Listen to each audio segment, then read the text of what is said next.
Hey listeners, we just want to make a formal announcement that In the Keep will be teaming up with E1M1 Magazine to produce a special mini-mag all about Quake and Quake level design and Quake multiplayer, the original Quake, Quake 1, a whole extra magazine to entice people to help fund this awesome thing. So Kickstarter for this run of E1M1 magazine is beginning in February, like the 1st probably. And then it's going to run for 30 days. In order to receive this exclusive, collaborative, Quake-themed E1M1 magazine, you need to back either tier 3 or 4, and I looked that up, and it's like, I think, 20 euros or something like that. It's not that bad. And then shipping will begin in March or early April, so definitely keep your eyes open for that. And when you see the Kickstarter go out, and I'll be sure to try to attach it to this if it's ready in time, then get in there. If you haven't tried out E1M1 magazine, like if you haven't actually read an article from that magazine yet, you can go on their digital store, e1m1magazine.com, I think is what the website's called, and just like go apeshit crazy. There's so much good stuff in there. They have an awesome cast of writers, Zach Murphy and Jake Parr. This is kind of their baby. And then they have Captain Caleb and Major Arlene on the team. This is going to be... if you have that nostalgia for magazines that I have, you have no reason not to check this out. I backed the very first one, and I still have my copy with Dusk on the cover. Really proud to be part of this. And I interviewed a lot of really cool people from the Quake community as part of this. And some that you may not think would come right to mind as soon as you hear the word Quake. Like, who are they? I mean, Dump Truck, yeah, we got him. We got him, Morpher. But I think there's some other faces in there you're going to be like, oh, wow. Wouldn't even have thought of that. And some beautiful things, beautiful stuff that they're writing back, answering some of our deeper questions. So, yeah, looking forward to your feedback from that. But hey, for now, enjoy the show. First time ever. Hear you loud and clearly. And it was going place. That stuff's great.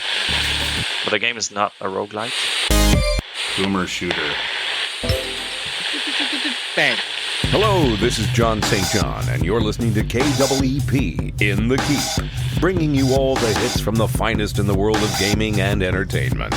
Now sit back and relax as the drowned god Cthulhu lulls your mind with the tastiest talk in town.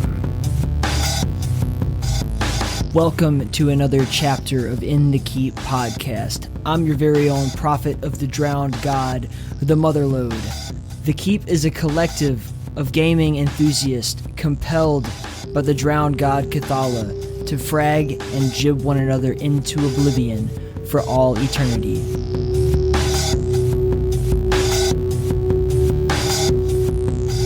Okay, Aleks with a K. Welcome to this episode of In the Keep, I guess. Thanks for having me. It's nice to meet you. Likewise. Yeah. I mean, you're someone whose like name I see around all over the place. You know, it seems like everywhere. I looked at our like mutual Discord servers a bit ago, and I was like, oh wow, everywhere. Okay.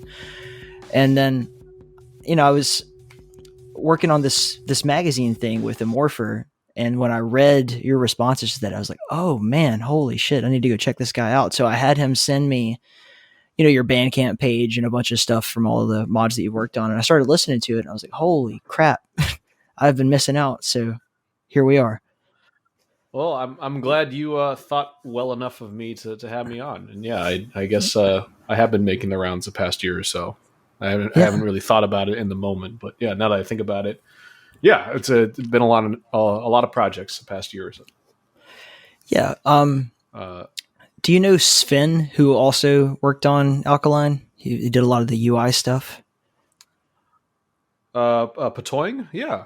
Yeah. He did fixtures on that, I think. Yeah, he's working on Combustion with us. He seems like a really nice guy. Yeah. Oh, really? Yeah, and he was telling me that's fantastic. He was showing me Alkaline, and he was like, I was like, who did the soundtrack? This shit slaps, man. This is crazy good. And he and Amorpha both like parallel pointed me towards you, so it was the only logical thing to do is just like, yeah, I'll reach out. And I think I like searched you and I didn't even push enter or anything. I didn't message you, but it sent that stupid little Discord emoji. And I was like, whoa, I guess, well, because you responded to it. And I was like, oh man, well, I guess it's like meant to be. No, we have to do an interview with this guy. Oh yeah, for sure. Absolutely. Like Yeah. a direct through line to me from two people. Yeah. Patoing is a really cool guy. His art is incredible. I remember playing that map he made with Pla in Alkaline. And I was just like, I don't recognize any of these textures, but they're great. And it was actually Greenwood, the guy behind Alkaline's production.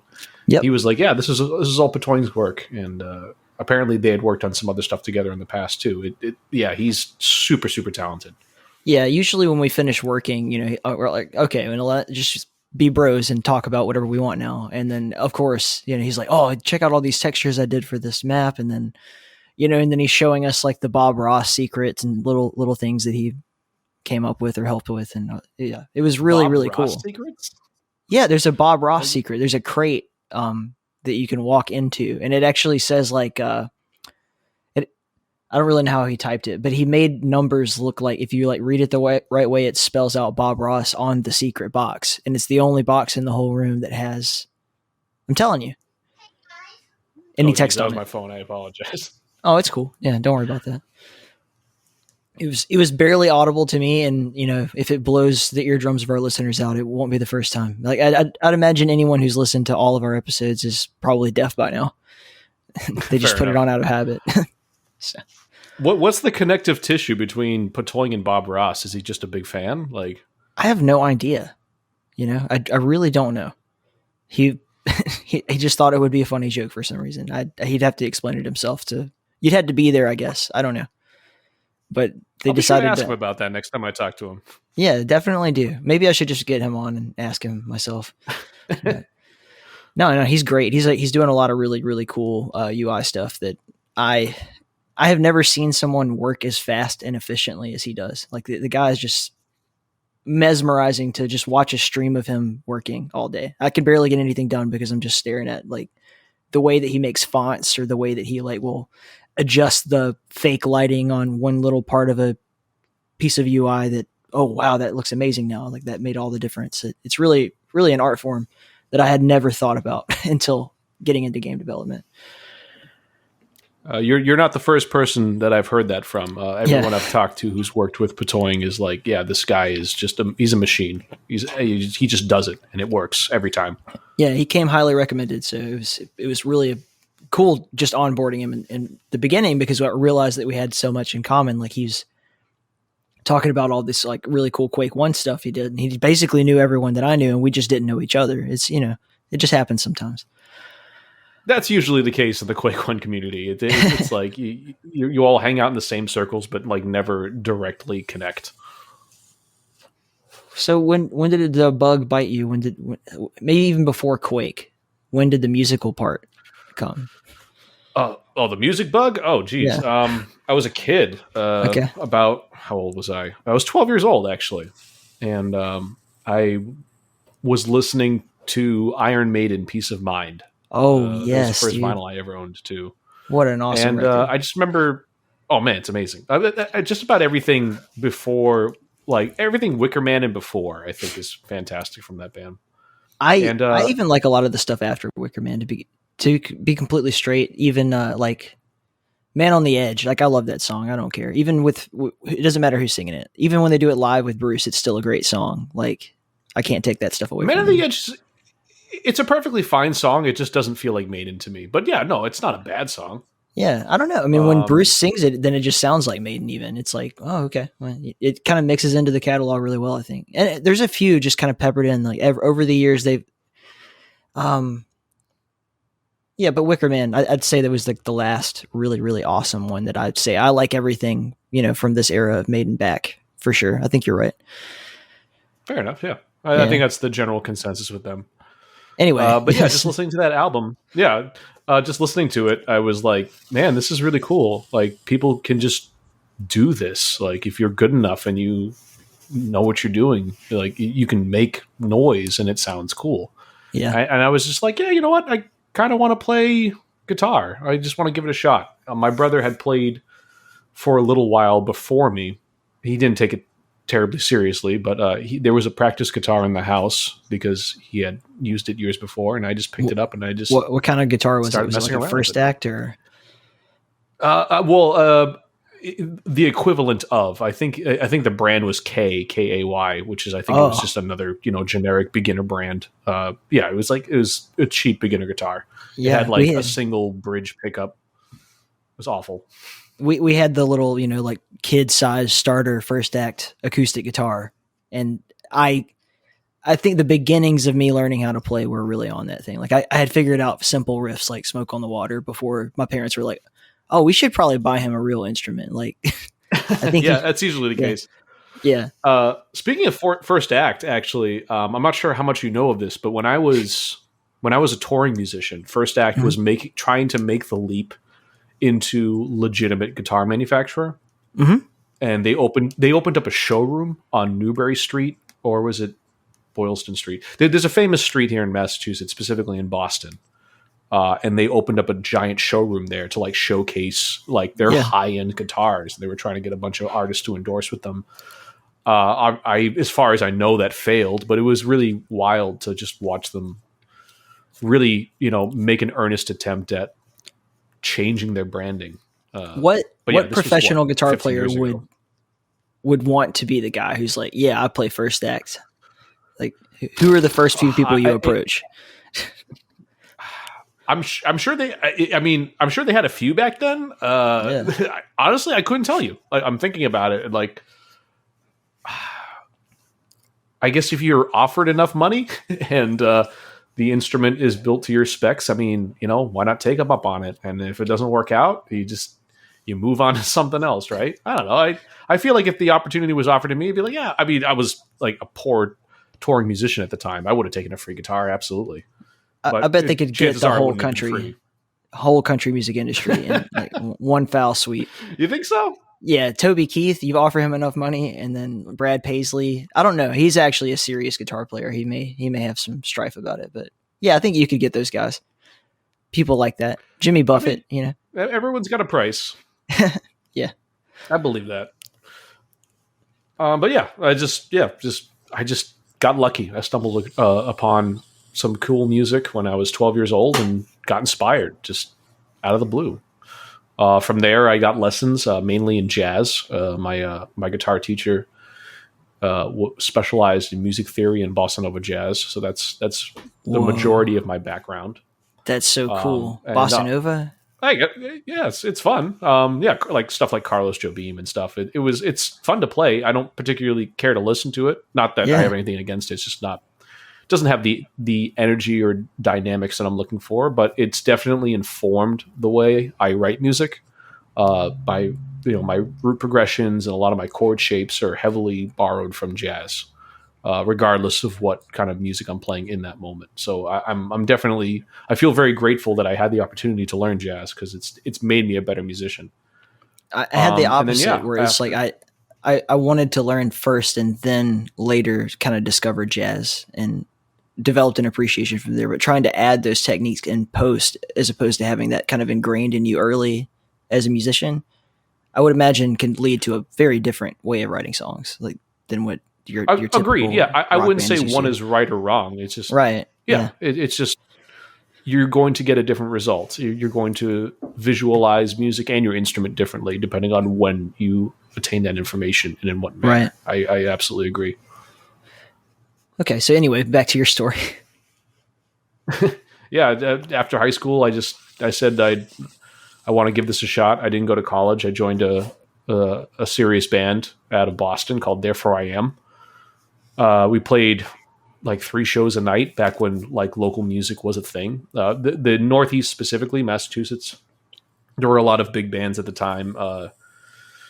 There were Saving Under Sirens, The Cadence, and obviously you had bands like Killswitch Engage and Shadows Fall out, just west of Worcester. Yeah, there was a huge music scene in Massachusetts at that time. So we were getting on that train at the right moment. Shows were always like super high energy. When was People this? were always asking us to play this or that. I graduated in 2004, so like 2004 into like 2006 was this kind of like when I was doing that.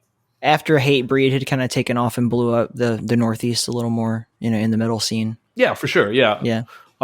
Absolutely. Yeah. We were on the advent of the post-hardcore movement in Massachusetts after stuff like Hatebreed and Caven like capitalized on the like traditional hardcore stuff. Man. And that was a lot of fun. What a time to be alive. 2004. For sure. Absolutely. It's wild to think about. It's been that long. Yeah. It's been, holy shit. It's been 20 years. Just about. That is crazy. And then, I probably shouldn't swear on this, huh? It just occurred to me. Swear all you want. No, this is not a right, cool. swearing-free program by any stretch of the imagination. So, all right, cuss away. Welcome aboard. Thank you. No, it's so you're starting out in this like kind of, you would say like mid-level rock band in this 2004, and like what do you take away from that experience? Where did you go? Did it take you anywhere like that, even in life, not just physically, but just anything cool from that time period?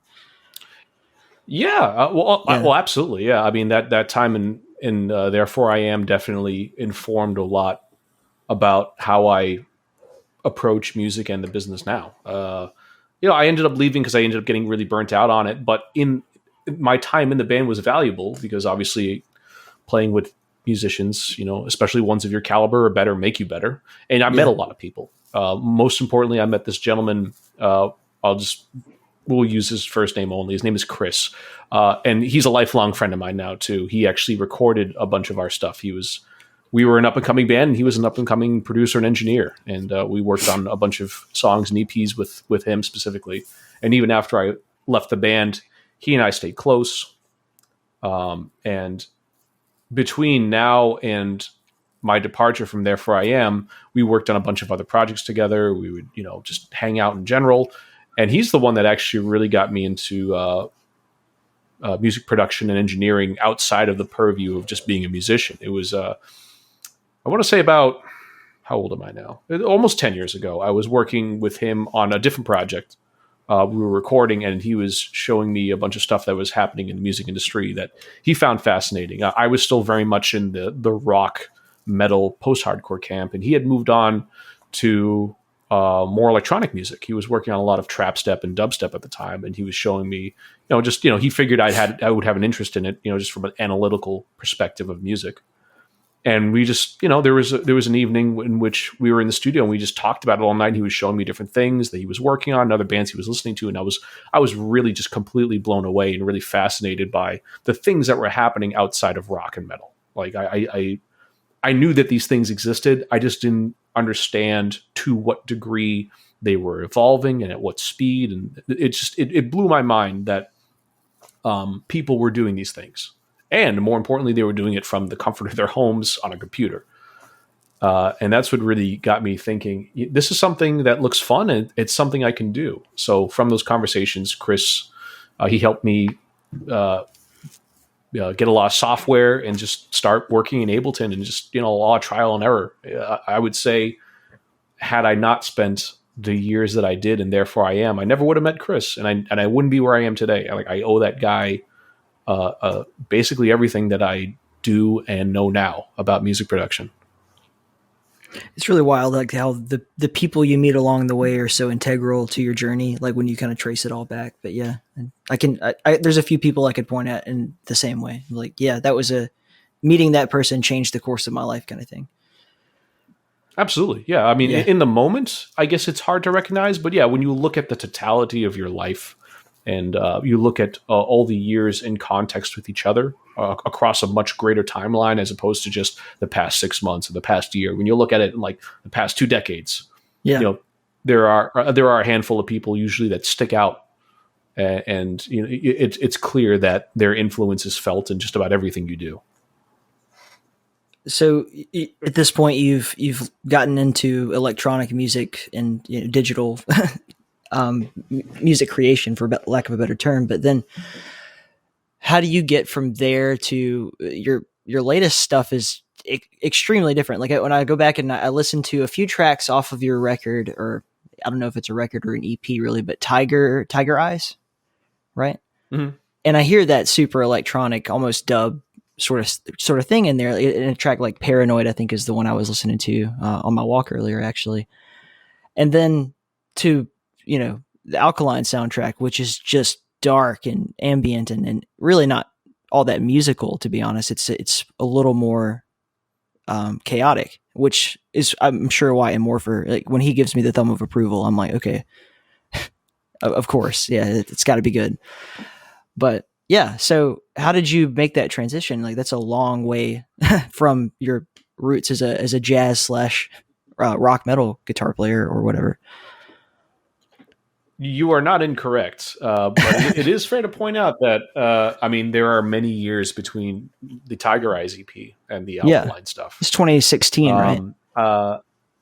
Yes, 2016 sounds about right. It was just before my hand injury, and Tiger Eyes was very much a feeling out process. Like, I'm still very proud of it, but if you were to listen to it, no two songs are really the same in terms of composition or ideas or theming or even samples. Like I was just kind of like, I want to try writing an electric song that feels like this or like that. It was very much like, I don't really know what I'm doing. I'm just going to apply what I know about composition to the electronic music production process without knowing how to really do that. And let's just see what happens. As far as stuff like Alkaline, which is obviously the most recent stuff I wrote, between Tiger Eyes and then, obviously, my music change, my tastes continue to evolve and mature. I've listened to a lot more music in the time between Alkaline and Tiger Eyes, learned a lot more specific information and technique about electronic music production. And honestly, listening to a lot of dark ambient stuff in the past year definitely informed Alkaline, because I started before I started doing Quake stuff. I was starting to like dip my toes into like noise, because I was fascinated by the idea of people making what is ostensibly music that wasn't particularly melodic, just very near cacophonous, just noise. And I was listening to a band called, they're an industrial band called Author and Punisher. It's just one guy. He's he's a microbiologist, like imaging technician who like built his own synths. He's unbelievable. Author and Punisher is like, I recommend him to anybody. Why is that so similar to Amorpher? That is wild. Well, what is? Amorpher is also like Punisher? Author and Punisher has, your backstory as you just gave it is very similar to Amorpher. Like he's also oh really? He's like a biomechanical scientist or some crazy shit like that. He was like working on maybe COVID. Amorpher is secretly Author and maybe he is Author and Punisher and just hasn't told us. I doubt it. That's really cool. I just started experimenting with that because I was just fascinated by the idea of noise. So the Author and Punisher was definitely like my gateway into that realm of music. And obviously stuff like Amorpher, the things that he does and the things that Markie has done for Quake. And of course, there's another, I'm not sure if they still make music, but Greenwood turned me on to this guy. He goes by Verbum Mentis, and he also makes like dark ambient stuff that Greenwood's actually used in a lot of Quake stuff he's produced. He's also extremely talented. Yeah. So believe it or not, my ventures into this kind of dark ambient industrial stuff is actually fairly new and budding, and fairly I haven't listened to a lot of material. I kind of listened to a select few things within that genre and said, okay, this is what they're aiming for, this is the kind of emotions they're trying to evoke, I can do that. These are the sounds that they're using. Okay, I'm going to pull from there and just apply those samples and those sensibilities to what I already do. I don't know. It's a very clinical process, I guess you could say. I think about it like building blocks more than I do in a flowery, artistic way. I'm just looking at your recent catalog. It's like you got a second wind, or like this genre really touched you seriously, because you did Dwell and then you did Alkaline, 2 years back to back. And granted, this is the age of staying at home and people being really creative, especially those who hadn't been able to in a while. But on the other hand, there's a clear mark in your change as soon as you kind of got into the dark ambient sort of thing. And it's such an odd genre to talk about. That's a good point. Yeah. Well, it's funny that you mention that, because one, I completely agree with you, and I think a lot of that I can attribute to the Quake community. I mean, it was the people within the Quake community that got me to try this stuff when they brought me on for Dwell, and really pushed for me to just do my best and keep building on the ideas that I had. If it weren't for this community, I probably would have just said, that was fun and moved on. But like the Quake community, or at least the people that I'm personally involved with, have been instrumental in like my continued interest in maturing, making dark ambient music, because they're extremely supportive. And just really wonderful creative people that like it's really easy to feed off of their energy and enthusiasm for Quake. And then that's actually, really helped me stay engaged in making this kind of music. So I owe a lot to them for sure. So how, like, at what point during that time do you start to get in touch with 3D Realms? Oh, well, okay. Well, honestly, it starts with me meeting Markie, Markie Music. We had a Twitter mutual. I can't remember who it was, but there was someone that was following both of us, or we were following the same person. And I occasionally posted music on Twitter. And I was working on some noise stuff actually, and I just posted like a noise demo. I'm like, I'm trying some things. And I think Markie found me on Twitter through whomever our mutual was. And I can't remember who it was. I forgive me. It might have been Osric actually from Viscera Fest. So Markie, he liked my tweet and he commented, he's like, hey, this sounds cool. It'd be great for Quake. There's just like an offhand, polite comment of his. And then, like, I think later that day or that evening, he found me on Discord, probably through Osric again, and said, hey, I'm working on a thing for Quake. I think your music is really cool. Do you want in on this? So he actually, Markie is the one who brought me on to Dwell. Okay. He recommended me, and then, everyone else was on board. We worked on that for a bit. And then, as I was working on Dwell and getting feedback from everyone and working with him closely, he would occasionally come to me with some other stuff within the Quake community and said, hey, I'm working on this thing with someone else. Do you want to try writing a track for it? So this went back and forth for a few months, just us, fostering a friendship and, and being work companions. And, he came to me last year, this month last year, and was like, hey, I'm working on a thing for 3D Realms. Do you want to help me? And I was like, for real? He's like, yeah, I think you're good enough. And, you'll be working under me. So, if there's any feedback or if anything you need to work on, or, if you need help with something, I'm here to help you. But yeah, I think you have what it takes. So honestly, it's all Markie. I owe the guy my career. If it weren't for him, like, errantly finding me on Twitter, I would not be at 3D Realms. Yeah. Fred brought me on per Markie's recommendation. He just basically told Fred, hey, this guy's worth, and Fred's like, all right. And that's that. And that sounds like wild Fred. Stuff. No, it's that's really cool. So, man, did you ever think, back in 2004 that this was something you'd be doing in the future? In the video game Not world. only did I not think that in 2004, I would have not have thought that 2 years ago. Like, for real. Like, this is just, things happened really, really, really fast. But I mean, in a good way. But yeah, it's not in a million years did I think I would be marrying my love of music and my love of games in any capacity, let alone a professional one. Like, this has been a dream come true. I think about it almost every day, and like how lucky I am, because there are people who are just as talented, if not more talented than me, who deserve the same opportunity. But, I happen to know the right people, and those people happen to be very, very kind and supportive. And, here I am. It really is a dream come true. There's no other way to describe it. Yeah.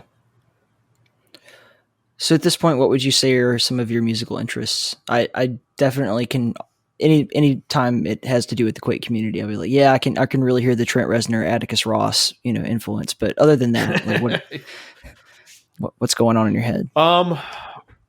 Well, I mean, for work, obviously, I listen to the references that I'm given by my director and Fred and Markie. They're like, hey, we need a track like this. These are the things we want you to reference, and let us know what you think. See if you can emulate that. So, I mean, a lot of my casual listening now actually is for work, and it would be those things. But if I am left to my own devices right now, believe it or not, I am really really into J-pop. I am absolutely just in love with it. There's an infectious energy with it that I tend to not find in other things. And it's hard to describe the way in which Western music versus Eastern music is written. Like, there's a lot more, I just refer to it as groove in Western music. Like, a lot of composers, regardless of genre, will often just kind of hang on a bass root progression. Yep. And move that slowly in Western music, which is totally fine. There's like a groove and like an ebb and flow to Western pop or just Western music in general. Eastern music, particularly that of Japan, because Korea is heavily influenced by Western music, but that's a different discussion. Japanese pop music, there's a ton of, I guess the word I want to use is verticality in their composition. A lot of heavy bass root progression movement.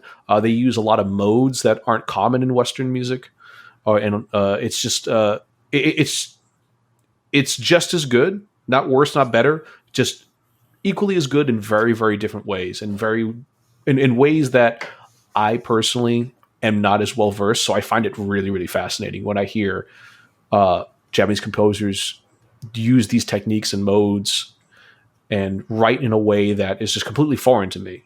I want to better understand that. I would love to be able to capture the things that they can capture the way they do it, because I know I can't. I have a way of writing.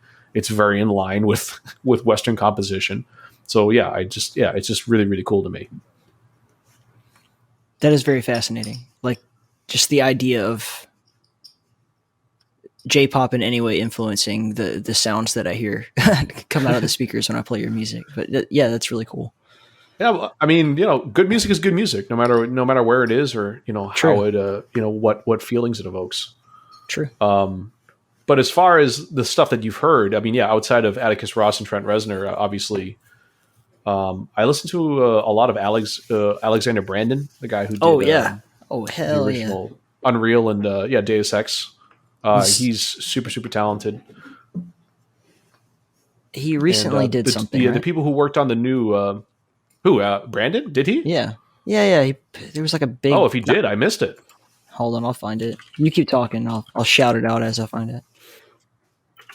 All right, cool. Yeah, I mean, as far as the newer composers, this gentleman out of China named Yupeng Chen, and he did the soundtrack to "You're Gonna Kill Me," Genshin Impact.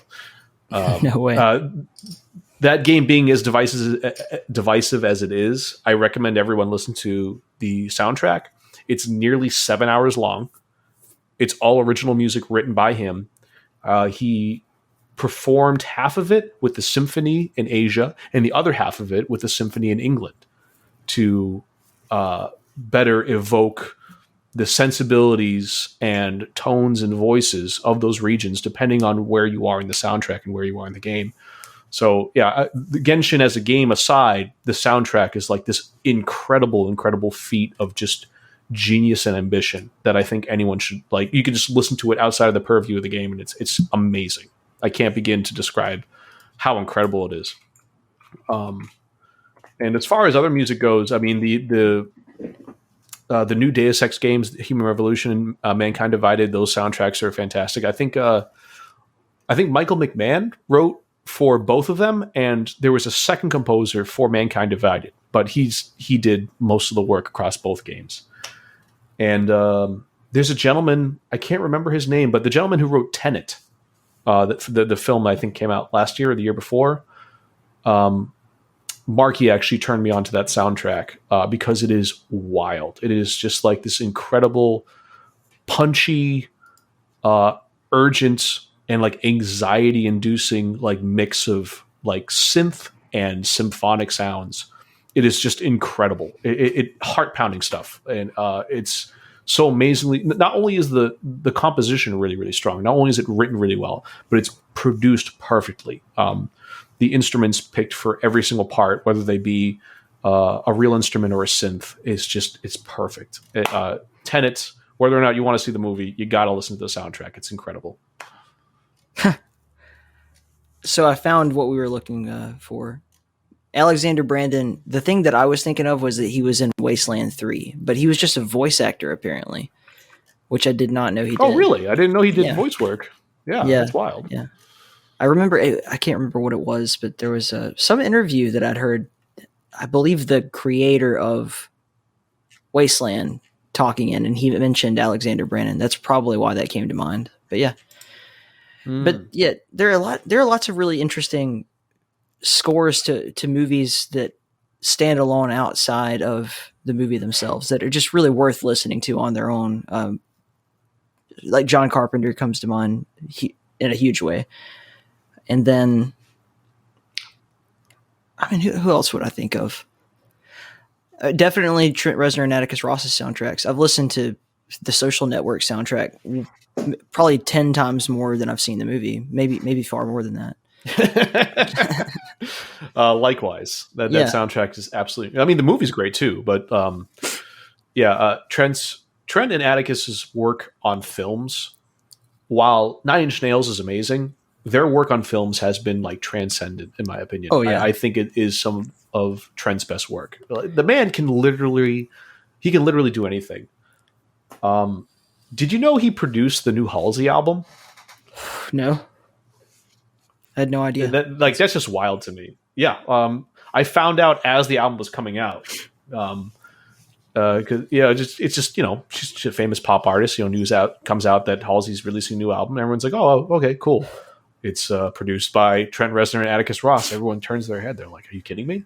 And if you listen to that album, their DNA is all over it. It is incredible.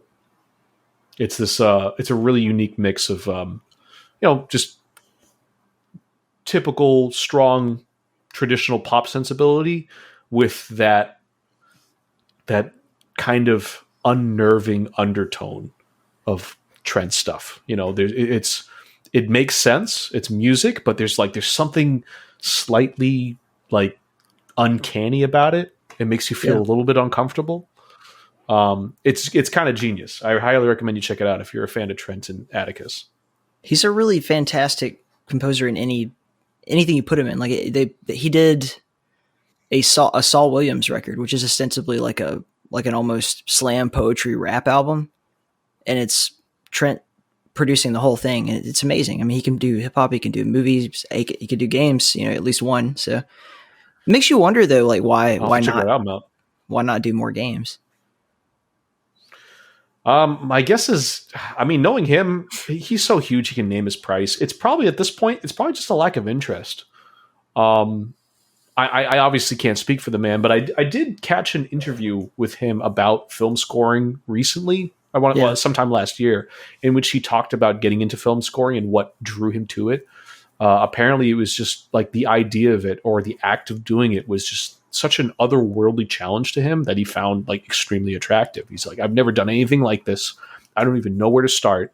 Like, I'm literally throwing out everything I understand of, conceiving of an album or, getting music to make you feel a certain way or the pacing of a traditional album and like starting from ground zero. It was just, I guess for him, I mean, who knows? Maybe he just wanted to get into films. But the way he described it made it sound like writing for film was just such a different beast that alone was enough to get him excited. And I wouldn't say he's conquered the video game avenue. I mean, he really only did Quake and then dropped out of Doom 3 as far as I understand it. But yeah, my guess is that he just doesn't have much of an interest, which is unfortunate because I would love to hear him do something now after it being what, 25 years since Quake has come out. What has he learned, and what has he changed about the way he does things in that time, and how would he apply that to a game? That would be really, really cool, I think. It makes you wonder, though, because when I think about it, how many games really can allocate the kind of money he probably makes on a film score, Like, if he's working with David, he was like David Fincher's guy there for several movies in a row, and I'm sure that's a tremendous amount of money. I can't really think of many video game franchises that could generate that kind of a promise that a movie can. The biggest games are like sports games, Call of Duty, Grand Theft Auto. Like I don't think that he's a natural fit to work on any of those games. Not that he couldn't do it, but yeah. That's a good point. I wonder. Obviously, you want to be paid for your time, but I wonder if the main motivator is it's just he hasn't found anything he's interested in working on. I mean, he was originally from what I understand, he was originally going to work on Quake 2, and then literally said no when he played the game because he just wasn't interested in the game. He said this game has no atmosphere. Exactly, yeah. So I feel like even if a company had all the money in the world to throw at him, if they're making a game he doesn't care about, like, will he say yes? Probably not. I mean, the man's, he's all set at this point. I feel like at this point I don't know. I can't pretend to understand him or know him, but I feel like if I were him at that point in my career, having accomplished all those things, I would be reserving my time for things I really wanted to do, regardless of whether or not it was paying me the most. It's like, do I really want to be working on this? Is it going to be fun? Is it going to be engaging? And if the answer is no, it's like, there's 20 other people that want my time, and it could probably offer me something more interesting.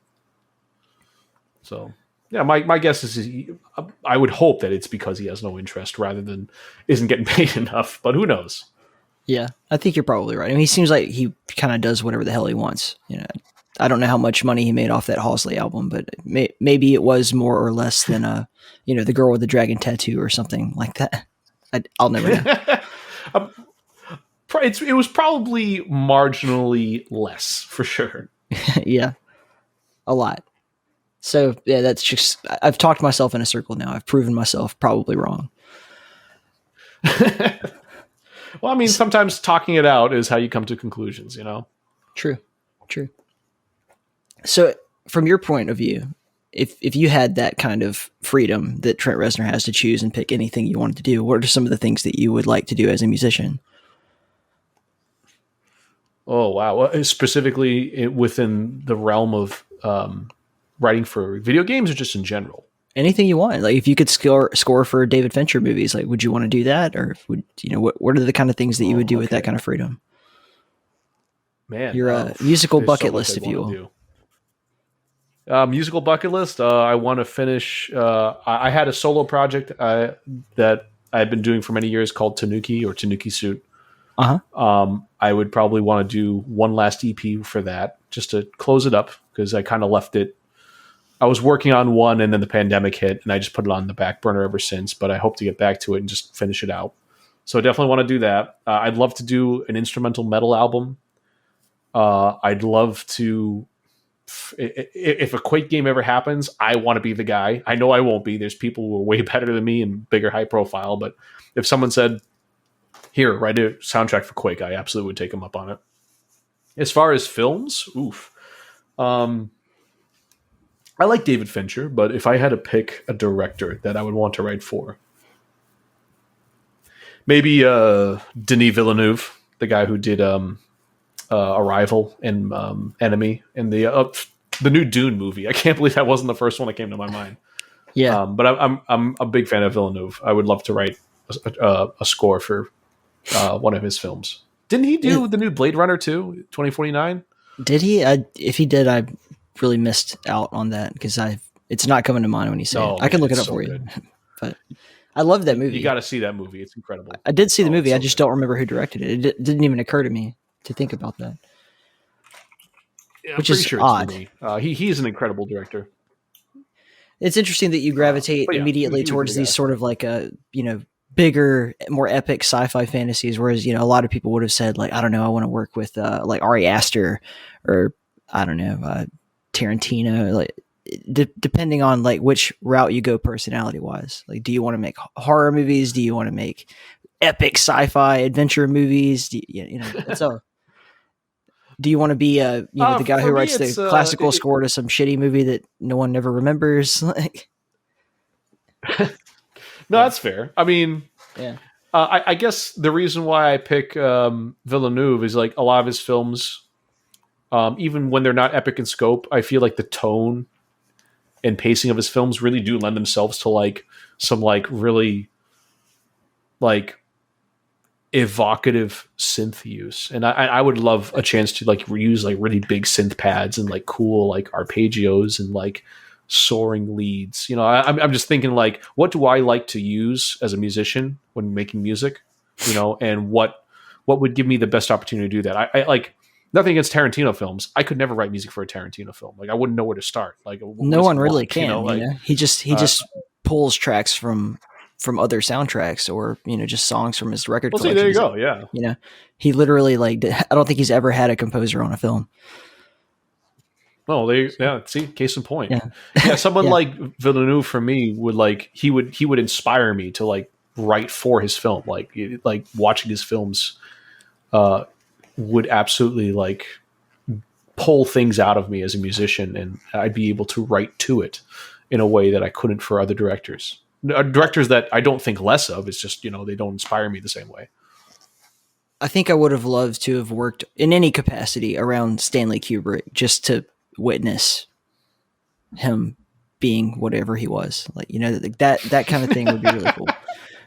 It doesn't have to be music. It could be anything. He is for sure. He was a character. I have a very love-hate relationship with his work. I have a profound appreciation for everything he did, but I could never watch Clockwork Orange again. It's a very uncomfortable, unsettling movie. It's not a positive experience necessarily. Did that understatement of the millennium right there. Even 2001 was can be a bit of a hard watch sometimes if you're not in the redhead space. But yeah, no, he's incredibly talented, but his films they demand a lot of the viewer. I think that's the best way to put that. Who's the fella who made like Stellaris and Stalker? Is it Tarkovsky? It is Tarkovsky, I believe. Yeah. Yes. Amazing. The difference, in what can be expected of the human attention span, even, 30, 40, 50 years ago to now. It is astounding. I mean, you put Stalker side by side with a Marvel movie and tell me how often the scene changes or the camera moves more than 45 degrees, in a second. Ever. Absolutely. Yeah. His style is like, I don't know how to describe Tarkovsky's film style. It's not industrial, but it's not traditional either. It's like a very, I don't know, it's like proto indie film. It's very isolated. Kind of like, it's like a Eddie. Is a good word. Yeah.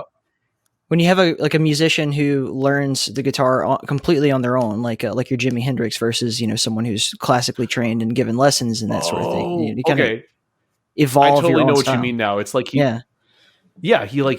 he learned how to make films like in a vacuum, and pretty much he just showed people the stuff he did. Yeah, in the Soviet totally. Union. I totally understand that. And made some incredible stuff. I can't believe it. Every time I think of the Soviet Union, I think of a movie that wasn't even made in the Soviet Union. When people ever talk about Soviet films, I'm like, oh yeah, Koyaanisqatsi. And I'm like, wait a minute, that's not a Soviet film. It just sounds funny. Yeah. And it's super industrial. Did you happen to watch that movie, Tarkovsky The was a Death of genius. Stalin? I didn't mean to cut you off. Sorry. No, I'm not familiar with that. Oh, it's like it's a comedy literally about the day Stalin dies and all of the Russian bureaucrats just freaking out, trying to figure out what they're going to do. And Steve Buscemi is like one of the starring characters. It's so weird. It's the oddest. It's the most strange film. Like, why did anyone think to make this? But it's pretty funny. I enjoyed it. All right, I might check it out. I'm a big fan of Steve Buscemi. He's a tremendous actor. He's been in so many silly, like the Adam Sandler roles and stuff that it's hard to take him seriously. But like, what a tremendous actor he is, really. Agreed. Incredible range. He's apparently like extremely, extremely intelligent. And he was I'm pretty sure he was a firefighter before he became an actor. I think he's still Specifically in like New York City. kind of fucks around with the fire department too. Like from what I understand, on 9/11, he just like called the department he used to work for and said like, "Hey, where can I be at? Like, I'm suiting up right now. Where do I volunteer?" Like, he's that kind of guy. Wow, that's incredible. Yeah. I had no Yeah. idea. Yeah, what a tremendous dude. And yeah, I mean, he and Horace and Agreed. Pete, he was so good. Him and Alan Alda, and that, I don't know if anyone ever saw that show other than me, but It might have been just you. Yeah. no, it's so good. My I think my biggest memories of him were like his appearances in the Coen brother movies. Like, oh yeah, Fargo. Oh I think he god, was in Bot and Fink, right? Yeah. Barton Fink. Yeah. However you pronounce it. Yeah, big fan. I mean, it's been so long since I've seen them. But yeah, incredible actor, an incredible person. Okay, so you would maybe compose for some really cool epic sci-fi fantasy films, and then, I mean, is there an album that you picture yourself writing? Is there a type of game you picture yourself working on? Or I've known so many people who are like, for whatever reason, just like intent on this nostalgic reason, like I need to make a game on a Nintendo console or something like that. Why? Like, I don't understand quite why that is, but some people really do feel that way. You know, they want to fulfill some wish from their childhood, even. I can't say that I blame them. Though I can't say I feel the same way. As far as like a game that I would want to write for, I wouldn't know how to write for it because I wonder if it's outside of my abilities as a musician, but I'm really, really, really into character action games. Devil May Cry and the Bayonetta series are like some of my favorite games of all time. Like, I can't get enough of them. I would love to write for one of those games just to be on the team. But yeah, depending on what kind of game it was or what the tone was or who the characters were, it's like I wouldn't even know where to begin writing music for a game like that. But I would love the chance just because I can't get enough of those games. I live and breathe character action games. So do you think that the genre of game, we'll say mechanically, not the genre in like when I'm saying like medieval fantasy versus sci-fi or versus whatever Quake 1 really is, I don't know, Lovecraftian first person shooter thing, but as different as like an RPG is from your typical boomer shooter or from your side scrolling and Metroidvania style game, do you think that they have like different requirements from a soundtrack perspective based on the difference in mechanics? I've never thought That was about a really that. long and complicated suppose, question. like- I apologize. No, it's a good question though. And Okay. yeah, I've never really actually thought about it. If a gun to my head, I would say yes, because I mean, for example, you have a game like StarCraft versus a game like I don't know, Deathwing, or Warhammer 40,000 Space Marine, right? There is a clear like parallel and connective tissue in their motifs. They're both dudes in power armor and they're fighting space aliens. There's a military motif to the whole thing. They carry giant guns. It's just kind of all very silly, but similar visually and aesthetically. But I don't think you would write music the same way for a Terran campaign in StarCraft as you would for the soundtrack to Space Marine or Deathwing. Mainly because of how the games are played.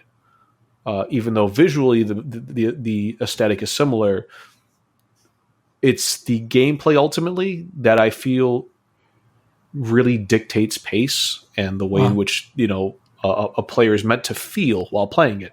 And a good soundtrack would complement that. You never want the music in a game to really conflict with what the scene is trying to evoke, just like you wouldn't want that in a film. So I feel like, you know, I wouldn't write the same song for a Terran campaign as I would like a scene in Deathwing where the player is trying to like navigate these dark corridors fighting space aliens and like death is at every corner, you know, with like a great sense of dread and urgency. So yeah, I would say that the game genre outside of the artistic direction definitely does play some role in dictating how a soundtrack should sound or feel, for sure. Absolutely. Yeah, as you were saying that, That was out an loud, awesome question. I started thinking about how, you know, if you were to take the soundtrack to Doom Eternal and slap it onto something like what you've worked on, maybe like Dwell or Alkaline, it would completely, totally change the experience. Like the way that you move Agreed, around in the absolutely. level would be, entirely different. It's a really good point to make, man. You put that quite eloquently. Oh, thank you. I appreciate it. Just like off the cuff, just thinking about it. But yeah, no, that was an excellent question. I think it helped me better understand what I do. So I'm glad you asked it. So what would be the difference, say, in your Diablo style game than perhaps your big epic first person shooter style game? Ooh, you mean in terms of how I would approach the music? Yeah. Well, what do you think would be different in the way that you approach the Oh songwriting? man, a lot. Yeah, tons. Even if you were to change the motif of the Diablo type game, let's say we decide we don't even want to do dark fantasy, right? Let's do like a cool sci-fi spin, like a high sci-fi spin on the Diablo, genre or Right. clones or whatever you want to call them, right? While I would change the instruments I'd use to better reflect that, the way in which I wrote the songs, I would write them in a way where they just kind of, I don't know about you, but as good as the Diablo and Path of Exile soundtracks are, they kind of sit like at the floor of the game. They just kind of fill this empty space. You're not really meant to pay a ton of attention to them, nor do they do a lot to really inform the pace and tone of the game in the same way they would in a different game. It's just kind of there so the game doesn't feel as like oppressively like isolating. It's very, it works in the same way that like flavor text does for me. So I feel like I would write just tracks that, evoked maybe a sense of like dread and wonder and suspense, but have it not be too dynamic, have it be, generally light and consistent, easy looped. For something like a high paced shooter, I mean, there's so many different ways you can approach that. Like you could do the Quake thing where it's just a track that just, it's just a track with a beginning and an end and it loops. Or you can take a much more ambitious approach like Doom Eternal or Doom 2016, in which obviously there are songs written from start to finish. Like you can just buy a soundtrack and like they're complete songs that are arranged in a way that a song would be. But the way in which they chunked that for the game is there will be portions of that track that are just like completely arrhythmic and just like very tonally just ambient. There would just be kind of like a weird like bass swell that's like heavily filtered that you just kind of hear once in a while you're just walking through the level, not interacting with anything. And then you encounter a few enemies. You get to the point in the game where you're approaching arena, the music starts ramping up. So basically the game switched out one loop for another, but it sounds cohesive because they are both two parts of a greater whole. And then you get into the arena and there's like multiple stages of that arena fight or multiple phases. And the music in that time, while it's still technically the same song on paper, it's switching out these chunks dynamically to fit the pace at which you are playing in that moment. Just having it be really, really dynamic. That is definitely a much more ambitious thing you can do with shooters that I just don't think would translate as well in a Diablo game. Would anyone even notice? I suppose some people would, but I don't think you would get the same player feedback. Like a shooter, because it's first person, there's definitely a greater sense of immediacy in the things that you're dealing with. And especially in a game like Diablo, as much as I love Diablo and PoE, it's about how fast can you wipe that screen? How fast can you just obliterate everything in sight? Whereas Doom, specifically Doom games, Eternal specifically, it requires much more risk management calculated engagement. You really have to think about what you're doing and when you're doing it and how you're doing it.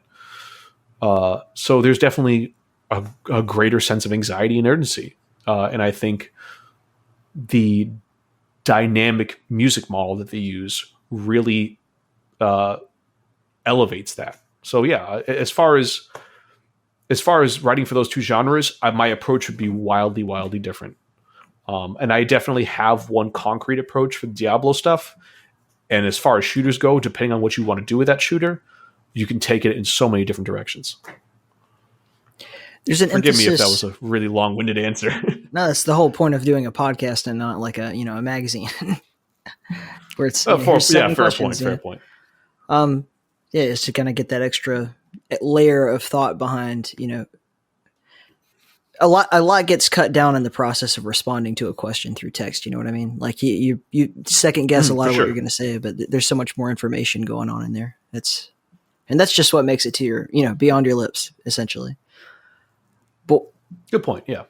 One thing that I'm thinking about is in Quake, and specifically it's something that Markie and you and Amorpher all sort of share when working on Quake levels, is that often the music it's not like a track you're jamming out to while you're playing, whereas, that crazy heavy metal soundtrack often is. It's more like this is the sound that you would hear in this big mechanical castle, or this, like rock floating miles above a planet, or whatever the level happens to be. And it just complements it so well as ambient noise, is no differently than the ambient noise that you would experience in your house. It's just obviously much different, weirder, and louder depending on what the setting is. In this case, it's a fight with space aliens and demons and shit. So it's a bit different, but it's very cool how you guys accomplish that, because not a lot of musicians would even consider that something other than sound design. Yeah, no, that's a good point. I would say that I half agree what they said, and I would half agree with musicians that disagree, because the reality is, I would say Markie and Amorpher are right in that, stuff that we write for Quake are definitely mood pieces, but I would also say that there is room for musicality in that. It doesn't have to be just ambient noise, because then you could just use ambient noise. But other musicians who would, clutch their pearls and say, it has to be music, I would go to them and say, listen, the music is only as good as the scene allows it to be. If the scene does not call for wild instrumentation, all you're doing is just, you're creating a situation where you're pulling the player out of the experience. It needs to complement what the player is experiencing, not overtake it. You should never get the player to feel, like the music is just too jarring or out of place. The music should be, especially in a game like Quake, it needs to exist in a space where it's both complementary, but I don't even want to use the word forgettable. It's just so integral to the experience that you can't separate the music from the game, and vice versa. I think is the best way to look at the way I visualize Quake music. They exist for each other. Would you say that, okay, here's an example, right? So when John Romero put out Sigil, with the deluxe version, you get the Buckethead soundtrack, which is just a collection of Buckethead's, kind of throwaway songs that John selected from and thought that would be appropriate, versus Jimmy's MIDI soundtrack. A lot of people really negatively fed back to, or had negative feedback for, I should say, the Buckethead version, simply because it didn't feel like it was composed for the experience that you were having. Whereas Jimmy's is very, I am inclined to agree. Traditional. Yeah. Okay. Jimmy's was much better. Okay. Not to say that the Buckethead stuff wasn't bad on its face, because it wasn't, but absolutely not appropriate for Sigil as an episode, or Doom as a game. I would never use those tracks in any Doom game. I wholeheartedly agree with that. And that's, that's an excellent example to my point. It's the music in the game should, or rather the music should complement the game and exist for the game. Yeah. It shouldn't just exist in a vacuum and then you just slap it onto a game. That's not how you build atmosphere. That's not how you build a cohesive theme. That's one of the soundtracks that I have listened to many, many times because, I mean, hey, like some cool, compilation of deep cuts by Buckethead. I definitely want to listen to that. And I have like a million times. But I don't think I've ever played Sigil with anything but Jimmy's MIDI track on it. Like, it just didn't feel appropriate. I don't know why. The only thing I would replace Jimmy's soundtrack with is Canyon.mid, only because that song is just like burned into my brain. Like, I can't tell you how many times I launch like a joke map in like Doom or Doom 2, and then someone just dumped in Canyon.mid. It gets me every time. I love it. We'll have to make sure that you're part of the next like musicians panel. Maybe, I don't know if that'll be before or during Realms Deep, but we tried one last year and it was really, really successful. Like, or at least from my perspective, it was awesome. We had Immorpher and we had Tony from Call of Seregnar, and I think Metal Neon and Jimmy. There may have been someone else. I don't know why I'm forgetting, but like, I'd like to continue to do that. And just Foamy was part of it. Wasn't what's that gentleman's name? Weekly, the guy who works on Dread Templar and Primeval, some other game. Yeah. Yes, Primeval. Yeah. Was he on the panel? I'm trying to remember. He was. He totally was. I'm just a jackass and forgot. But yeah, I'd like to continue. It's a lot of people to remember. I'd like to continue to do that, like an annual podcasting event or whatever. But just to bring all of these people with different approaches and different backgrounds and sometimes different styles, but who are composing games or composing music for games, and just see what happens when they start talking or even collaborating and stuff like that. It's been a very fun experience. And yeah, we totally got to get Markie involved too. I've been trying to kind of like coax him into some stuff, but he's busy all the time. Allegedly. Oh yeah. Tell me about it. He's every time I reach out to him, I ask him, I'm like, hey, I knew you were going to do this thing. Do you need me to do it? He's like, yeah, take care of it. I don't have time. So yeah, he's generally pretty transparent with me. So if he's busy, if I don't hear from him on something, it's like, oh yeah, he's real busy. But yeah. I mean, if you'd like to have me on the next one, I would love to do it. All those guys, they're all super dudes. Immorpher and I are good friends. Primeval, I'm super, super big fan of his stuff, the stuff that he's been working on with Dread Templar and the other games. So yeah, that would be really, really fun. Primeval's a very versatile guy. Like, he can really do a lot of things very well. He can do the super, super heavy metal stuff, and he can also just like flip the script the entire other way. And that's really cool to see. For sure. From what I understand, talking to him, that's it's like something I want to do.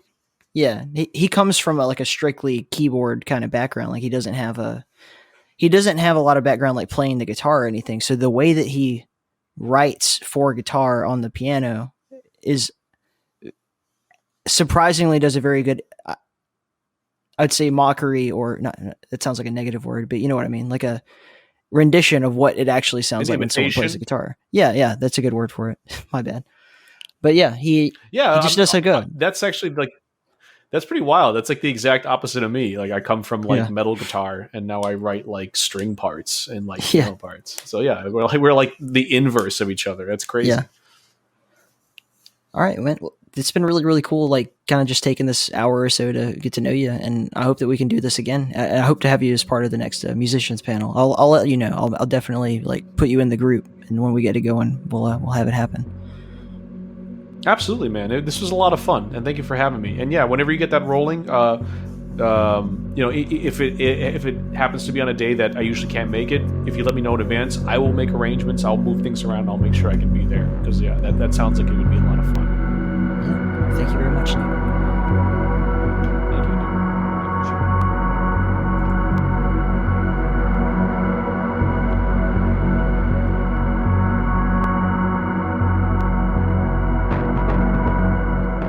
Big shout out to Aleks with a K for coming on the show. This track is actually from the Alkaline original soundtrack, so make sure you go play Alkaline. Actually, like, just go to Quaddicted or whatever and download. I think it's version 1.1 that I have. Play that. It's awesome.